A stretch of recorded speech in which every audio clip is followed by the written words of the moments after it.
حیرت اور شاید ایک چھوٹا سا فخر جو بہت دیر سے کہیں دل کے کونے میں جاگا تھا۔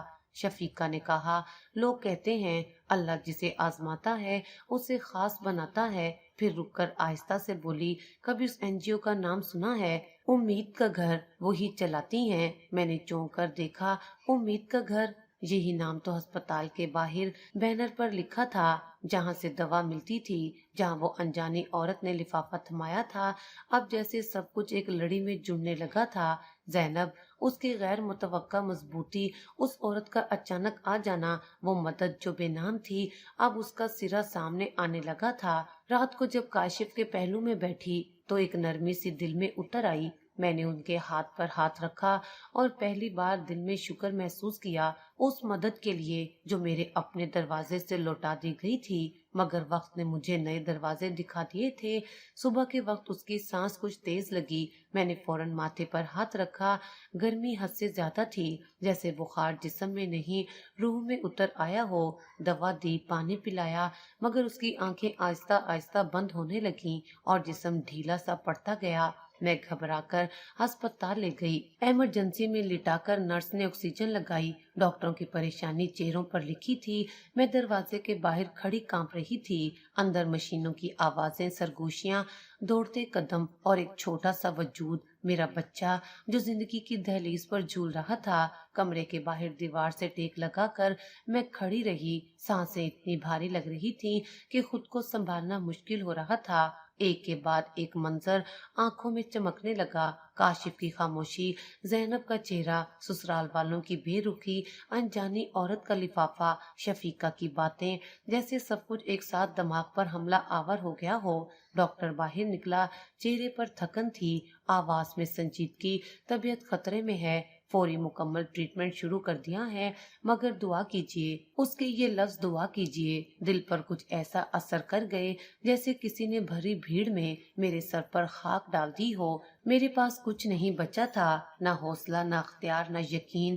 میں اسپتال کی چھت پر چلی گئی، جہاں ٹھنڈی ہوا بھی بے حس لگ رہی تھی۔ آسمان پر ہلکے سیاہ بادل تھے۔ میں نے چادر کے پلو کو مٹھی میں جکڑ کر آسمان کی طرف دیکھا۔ بچپن سے سنتی آئی تھی کہ مصیبت میں صرف رب کام آتا ہے، لیکن میں نے آج تک اس سے مانگا ہی کب تھا؟ نہ شکوہ، نہ دعا۔ زندگی جیسے خود ہی سنبھلتی رہی، اور جہاں کچھ بگڑا وہاں میں نے پلک جھپک کر رخ موڑ لیا۔ لیکن آج کچھ نہیں سنبھل رہا تھا۔ پہلی بار لفظ لبوں پر آئے، سادے، ٹوٹے پھوٹے، بے ترتیب، اللہ میرا بچہ بچا لے، مجھے دے دے جو دینا ہے، لیکن وہ بہت چھوٹا ہے، ابھی سانسیں پوری نہیں ہوئیں۔ اس کی یہ دعا نہیں، بہن تھا۔ آنسو آنکھوں سے نہیں دل سے نکل رہے تھے۔ مجھے اپنے گناہ نظر آنے لگے، اپنی بے حسی، اپنے بند دروازے، اپنے کڑوے لفظ، اور وہ سب لمحے جہاں میں کسی کے دکھ سے نظریں چرا کر آگے بڑھ گئی، وہ سب پل میری دعا میں شامل ہو گئے۔ وہ بچہ جو اب اس دنیا میں نہیں، وہ بہن جو سب کھو کر بھی سب دے رہی تھی، اور میں جو اب پہلی بار کچھ مانگ رہی تھی۔ جب نیچے اتری تو مجھے اپنا وجود ہلکا لگا، جیسے ایک بہت بھاری بوجھ کسی نے بانٹ لیا ہو۔ میں بیٹے کے کمرے میں گئی، وہ بے ہوش تھا، چہرہ زرد، سانسیں مشین کے سہارے۔ میں اس کے پہلو میں بیٹھ گئی، اس کے چھوٹے ہاتھ کو اپنے ہاتھ میں لیا اور آنکھیں بند کر کے صرف ایک دعا کو دہراتی رہی، بار بار ٹوٹے لفظوں میں، خاموش چیخ کی صورت، واپس دے دے جو لے لیا، وہ بھی منظور، بس یہ بیچارہ رہ جائے۔ صبح کی روشنی پردوں سے جھانک رہی تھی، مگر دل میں اب بھی اندھیرا پھیلا ہوا تھا۔ بیٹے کی حالت کچھ سنبھلی تھی، کمزوری باقی تھی، مگر سانسیں معمول پر آ چکی تھیں۔ ڈاکٹر نے 2 دن مزید نگرانی کا کہا تھا، اور میں نے وہ دونوں دن اس کی چارپائی کے پاس بیٹھے گزار دیے، بنا کسی اور کا چہرہ دیکھے۔ تیسرے دن ہسپتال کا ایک پیغام آیا، کاشف کو ہوش آ گیا ہے۔ میرے قدم تھر تھرا گئے، جیسے دل خوشی اور خوف کے درمیان لرزنے لگا۔ میں نے بیٹے کے ماتھے پر بوسہ دیا، نرس کو ہدایت دی اور سیدھی کاشف کے وارڈ کی طرف بھاگی۔ دروازہ آہستہ سے دھکیلا تو وہ سامنے تھے، آنکھیں کھلی ہوئی، سانسیں نارمل، چہرے پر وہی خاموشی جو اب ان کی شناخت بن چکی تھی۔ میں ان کے پاس جا بیٹھی، ہاتھ تھاما، وہ میری طرف دیکھ رہے تھے، جیسے پہچان رہے ہوں، یاد کر رہے ہوں۔ میرے لب کانپے، کاشف، ان کی پلکیں جھپکی لیکن لب ہلے نہیں۔ ڈاکٹر نے پاس آ کر کہا، دماغ کو شدید چوٹ آئی ہے، ہوش آ گیا ہے، یہ خوشی کی بات ہے، مگر بولنے کی صلاحیت متاثر ہوئی ہے، وقت لگے گا، فزیو تھراپی اور مخصوص ایکسرسائز کی ضرورت ہوگی۔ لفظوں نے جیسے زمین کھینچ لی ہو۔ میرے قدموں تلے ایک طرف بیٹے کی کمزوری، دوسری طرف کاشف کی خاموشی، اور ان کے بیچ میں ہر سم سے کٹی ہوئی وارڈ سے باہر نکل کر بینچ پر بیٹھ گئی۔ شفیقہ ساتھ آئی، پانی کا گلاس دیا، میں نے چپ چاپ پی لیا۔ کچھ کہنے کی طاقت نہیں تھی، گھر کی حالت پہلے ہی نازک تھی، جمع پونجی دوا خانوں میں بہہ گئی تھی، بیٹے کی دوا، ہسپتال کے اخراجات، گھر کے کرائے کی تاریخ قریب، بجلی کا بل ہاتھ میں پکڑا، کمرے کی دیواروں پر لٹکا سا لگ رہا تھا۔ اگلے دن ہسپتال والوں نے کہا ایکسرسائز کے لیے فوری جگہ بک کروانی ہوگی، خرچہ ماہانہ چلے گا۔ میں نے انکار نہیں کیا، بس پرس دیکھا، اس میں موجود خالی پن کو محسوس کیا، اور پھر وہی ہوا جو پچھلے دنوں بارہا ہو چکی تھی۔ ایک بار پھر کسی کے در پر جا کھڑی ہوئی، سسرال کی طرف گئی، جواب وہی پرانا ملا، ماہین ہم کب تک تمہارے لیے کریں، ہم جتنا کر سکتے تھے کر لیا۔ چہرے پر مایوسی سجائے میں لوٹی تو راستے میں ہر چہرہ اجنبی لگا، بازار کی رونق مجھے گونگی لگ رہی تھی، جو اپنے وجود میں ایک شور تھا جو اب چیخ بننے لگا تھا۔ گھر آ کر کاشف کے خالی پلنگ کو دیکھا، ان کے تکیے پر سر رکھا اور نم آنکھوں سے چھت کو گھورتی رہی۔ بیٹے نے کمرے میں آ کر آہستہ سے کہا، امی ابو سے بات کرو نا، وہ تو جاگ رہے ہیں۔ میں نے اسے گود میں لیا، دل کی ایک گرہ کھلتی محسوس ہوئی، وہ سن رہے ہیں، بولیں گے بھی، آہستہ آہستہ ہم سب ٹھیک ہو جائیں گے۔ لیکن اندر کی آواز کچھ اور کہتی تھی، جیسے وقت میرے لیے اور آزمائشیں لے کر آ رہا ہو۔ میں اب صبر کرنا سیکھ رہی تھی، کیونکہ اس کے سوا میرے پاس کوئی راستہ نہیں تھا۔ دن بھر کی بھاگ دوڑ کے بعد جب رات ہوئی تو کمرے کی چھت کچھ زیادہ بھاری لگنے لگی۔ بیٹے کی سانسیں معمول پر آ رہی تھیں، مگر کاشف کی آنکھوں میں وہی خاموشی بسی ہوئی تھی جو ہر پل مجھ پر چیخنے لگتی تھی۔ دوا، رپورٹس، ہسپتال، اخراجات، فزیو تھراپی، سب کچھ مل کر ایک ایسی دیوار بنا چکے تھے جس کی دوسری طرف اب صرف بے بسی تھی۔ پھر ایک دن جب ہسپتال سے واپسی پر دوبارہ امید کا گھر کا بینر نظر آیا تو میں کچھ لمحے وہیں کھڑی رہ گئی۔ دل میں جیسے ایک چھپی ہوئی ہچکچاہٹ نے خود کو آواز دی۔ میں گیٹ کے قریب گئی، دروازے پر موجود لڑکی نے خوش اخلاقی سے اندر آنے کو کہا۔ مرکز کی عمارت صاف ستھری، سادگی اور وقار کی عکاسی تھی، دیواروں پر ننھے بچوں کی تصویریں، دعائیا جملے، اور ہر طرف ایک پرسکون خاموشی۔ میں نے ارد گرد نظر دوڑائی اور پھر ایک کمرے میں داخل ہونے لگی کہ دروازے پر رک گئی۔ وہاں میز کے پیچھے زینب بیٹھی تھی، ایک فائل پڑھتے ہوئے، مکمل انہماک کے ساتھ، اور چہرے پر وہی سکون جو بازار میں دیکھا تھا۔ میرے قدم سست پڑ گئے، دل جیسے بند مٹھی میں دھڑکنے لگا، سانس حلق میں اٹک گئی اور ہونٹوں پر آنے والا پہلا لفظ بھی ٹوٹ گیا۔ زینب نے نگاہ اٹھائی، ہماری نظریں ملی، وہ ایک لمحہ چھت سے لے کر زمین تک جیسے جم گیا۔ میں اس کے سامنے جا کھڑی ہوئی اور بنا کچھ کہے آنکھوں سے بہتا ہوا سب کچھ اسے سنا دیا۔ پھر وہی جملہ جو میرے اندر مہینوں سے گونج رہا تھا لبوں سے نکل آیا، مجھے معاف کر دو، میں خود کو معاف نہیں کر پا رہی۔ میری آواز تھر تھرا رہی تھی، لیکن یہ لرزش پچھتاوے کی گہرائی سے نکلی تھی۔ ہاتھ جوڑنے کو جی چاہا، مگر آنکھیں ہی جھکانے پر اکتفا کیا۔ زینب نے کچھ نہیں کہا، نہ آنکھیں نرم ہوئیں، نہ چہرہ سخت، وہ بس خاموشی سے مجھے دیکھتی رہی، گہرائی سے، جیسے میری ساری راتیں، سارے بہانے، ساری خاموشیاں وہ پہلے ہی سن چکی تھی۔ میری آنکھوں سے مسلسل آنسو بہہ رہے تھے۔ میں نے آگے بڑھ کر کرسی پر بیٹھنے کی اجازت چاہی، وہ نہ رکی۔ کمرے میں صرف دیوار پر لگا ایک پرانا پنکھا گھوم رہا تھا اور میری سسکیاں۔ میں نے کہا، جب تم نے دروازے پر دستک دی تھی میں نے دل پر بند دروازہ کھینچ لیا تھا، تم نے مدد مانگی اور میں نے آنکھیں چرا لیں۔ آج میرے دروازے پر وقت دستک دے رہا ہے اور اندر کچھ باقی نہیں۔ زینب نے اب بھی کچھ نہیں کہا، اس کی آنکھوں میں نہ الزام تھا نہ ہمدردی، بس ایک خاموشی تھی، جیسے وہ بہت کچھ کہہ کر تھک چکی ہو۔ میں اٹھی، آہستہ سے دروازے کی طرف بڑھی، دل میں کچھ چبھ رہا تھا، شاید یہ وہی خنجر تھا جو میں نے خود کسی کے ہاتھ میں دیا تھا اور اب وہ میری پشت میں اتر چکا تھا۔ دروازہ پار کرتے ہوئے آخری بار پلٹ کر دیکھا